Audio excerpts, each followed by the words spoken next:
Hello students, hope the other videos on Macbeth, they have been helpful and you've had a better understanding of scene 1 and scene 2. Leaving on that note, today I will be discussing scene 3. If you find my videos helpful, do like, share and subscribe to my channel. Now, scene 3 is a continuation of the first scene where we meet the three witches, the weird sisters who had promised to meet Macbeth very soon. In this scene, they are going to meet Macbeth and Banquo who are returning from the war. This scene is called the temptation scene, and we can divide this scene into three parts. The first part deals with the witches. We will be acquainted with their evil characteristics more. Second part is where there's Banquo and Macbeth who are conversing. The witches are meeting them. They are being told the prophecies. And the third part is where two generals, Ross and Angus, come into the scene. They have come as messengers of Duncan. In the beginning of the scene, we see that one of the witches is asking the other one that where she had been. So in reply, the other witch tells her that she's been there busy killing swine. Swine means pig. Again, the third witch asks the first witch that where had she been. She said that she had just gone to see a sailor's wife who was eating chestnuts. And when she had requested the sailor's wife to give her some chestnuts, the sailor's wife shooed her. This had made the witch very angry and she had decided to avenge the insult. How? By taking revenge from her husband, who is a sailor of a ship called the Tiger, and he is traveling to Aleppo. And the witch decides that she is going to take the form of a rat. So this shows us that witches could change their form as and when they required. Okay, so she is going to take the form of a rat without a tail, and she will gnaw at the hull of the ship, which will cause a leak in the ship and thus cause the ship to wreck. And the line that I'll do, this shows that she is very determined to take the revenge. Okay, now the other two witches tell her they're very happy with what the witch is going to do, and they tell her that we are there to support you and we are going to raise storms. We will control the winds. We will raise storms in such a way that the ship is not being able to anchor to a port. So the first witch says that she also has a control over the winds. She's also going to do her part, and she's going to harass the sailor to such an extent that he is going to become completely exhausted, as dry as hay, and he's going to curse his existence. He's going to curse that why he is living, and he's not going to sleep. He's going to have sleepless nights for 81 weeks. Okay, so you will see in this scene there are certain numbers like 81, 7, 9. They are magical numbers which the witches use. Okay, so now the first witch is very eager to take revenge, and she's determined that the captain is going to suffer because of this. So it reveals that they are such evil creatures, such wicked creatures. They have a pilot's thumb, and the pilot has been returning home, so they have got hold of a thumb from that pilot. So this clearly is there to introduce to the audience that how evil, gross and wicked the witches can be and their powers. Then suddenly they hear the drums. Then they realize that it is Macbeth and Banquo who are returning from the war, and it is the time to pounce upon their victim and to do their action. So now starts the second part of the scene, where we see that Banquo and Macbeth enter the scene. And if you notice the first line which Macbeth occurs, he says that so foul and fair a day it has been. This is very ironical because if you'll remember in the first scene, the witches had said, fair is foul and foul is fair. Okay, so very unknowingly, Macbeth is uttering the same words as the witches. So the audience can really understand that the witches are going to have an influence on Macbeth. Okay, over here he's not happy, he's referring foul to the weather and fair to the results of the battle which he has won. Banquo is asking him as to how far is the castle because they're going to meet the king, and he is the first one to notice the witches, and he refers to them as weird creatures, not inhabitants of the earth, but they are still on it. Okay, so from his approach, Banquo's approach, you can understand that he doesn't believe in the supernatural. He's not superstitious. He is not a believer of the witches. He doesn't like them. Okay, and he sees that the witches are telling him to keep quiet and not talk. So in turn, Macbeth questions them and tells them to speak. In his answer, what the witches are going to tell Macbeth are called prophecies. They are very important. They are going to make 3 prophecies for Macbeth. The first one, you all can quote, learn it up by heart because it is very important. So they call him the Thane of Glamis. They call him by the name of Thane of Cawdor. And third is they call him as the King of Scotland. Now, Macbeth is very shocked to hear this, okay, because he doesn't figure out that how he is a Thane of Cawdor and how he is a Thane of King of Scotland. Thane of Glamis, he is not shocked because his father, who was Sinel, was a Thane of Glamis, and automatically after his death, he has become the Thane of Glamis. In the meantime, Macbeth challenges the witches and tells them that if you can predict the future, if you know which seed will grow and which will not, that is, if you know the future, if you predict the future, why don't you predict the same for me? Again, the witches are going to tell him 3 prophecies. Number 1, lesser than Macbeth yet greater, not so happy yet much happier, and the third one, thou shalt get kings though thou be none. I had told you in my earlier videos, as far as the first scene was concerned, that the witches are used to talking in cryptic language, means very vague language. We don't understand the real meaning, what they mean. The prophecies of Banquo, if you see, are opposites. Lesser than Macbeth, greater. Not so happy, happier. So at the first instance, we don't understand the real meaning, but the real implication will be understood later in the play as the play is going to progress.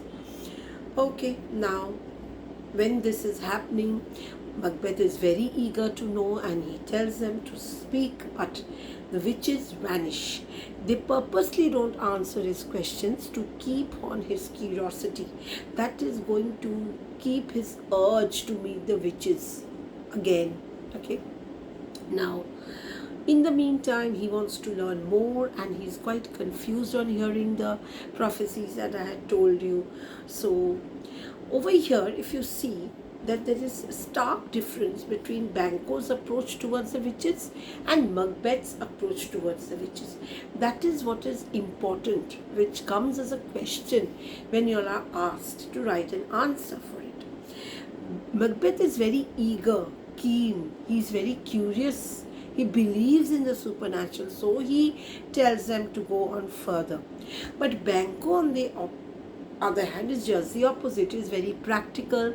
He does not believe in the witches. He is very skeptical about them. Line number 46 and 84 clearly marks out his attitude towards the witches. So he does not pay much heed to the prophecies. What pricks Macbeth at that time is that if he is going to become the king after Duncan, then how come Banquo's sons are going to become the king? So that is it rises a spark of jealousy in him. But Banquo, who is very practical and he doesn't believe in the witches, so he does not pay heed to these prophecies. Now we come to the third part of the scene where we see Ross and Angus, they enter. This is the materialization of the prophecies. Ross and Angus are generals who come and narrate how happy King Duncan is with Macbeth and Banquo, and he is very happy, and he's eagerly waiting to meet Macbeth, and he has asked Ross and Angus to come and convey their his praises for Banquo and Macbeth. And they are playing the part of messengers, and they further tell him that King Duncan has asked them to refer to Macbeth as a Thane of Cawdor. Now at this moment, Banquo immediately says, "What? Can the devil speak true?" Means he is very shocked that how come the witches have gone right at this juncture. And Macbeth immediately, to overcome his confusion, he asks that how come he has become the Thane of Cawdor. So he is being told that the Thane of Cawdor lives, but he is under punishment and is soon going to die because he has betrayed King Duncan for joining hands with the King of Norway, Swino.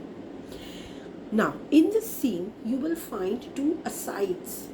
Now, aside is an instrument which is used by Shakespeare generally to share the emotions and feelings of the protagonist with the audience.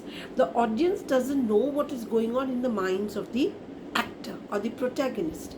So Shakespeare uses this instrument aside so that the audience comes to know that what is playing in the mind of the protagonist. Over here, both the asides are connected with Macbeth. In the first aside, he says that Glamis and Thane of Cawdor, the greatest is behind. So what is the greatest? That is the king, becoming the King of Scotland. So now he is becoming quite eager, over ambitious to achieve the greatest, because he's already become the Thane of Cawdor. So now he knows that the prophecies of the witches is coming true. So definitely the last prophecy of the witches is going to come true anyhow, and is going to be fulfilled. So then he tells Banquo that since his prophecies are being fulfilled, then Banquo's also prophecies are going to be fulfilled. But just like I told you that Banquo doesn't believe in the witches, he doesn't pay any heed to the witches. So he tells Macbeth that they are actually instruments of darkness, evil, who initially win the trust of the person and then finally take him on the path of doom. And finally, the last result, the consequence, is destruction and nothing else. So we should not have faith in the witches. They are just instruments of evil. They initially win your trust and then finally they end up landing you in trouble. So this, you will see, is very apt as soon as we see the play is progressing. In the second aside, we see that Macbeth is talking to himself because he is weighing the thoughts, pros and cons of the prophecies. He is saying that it cannot be ill and cannot be good. It cannot be ill or bad because it has given him a taste of success. He has already become the Thane of Cawdor. But he says that they cannot be good. Why? Because they are bringing horrid ideas in his mind. They are rousing bad imaginations in his mind because he has already started planning and plotting. And the thought itself is making him shudder.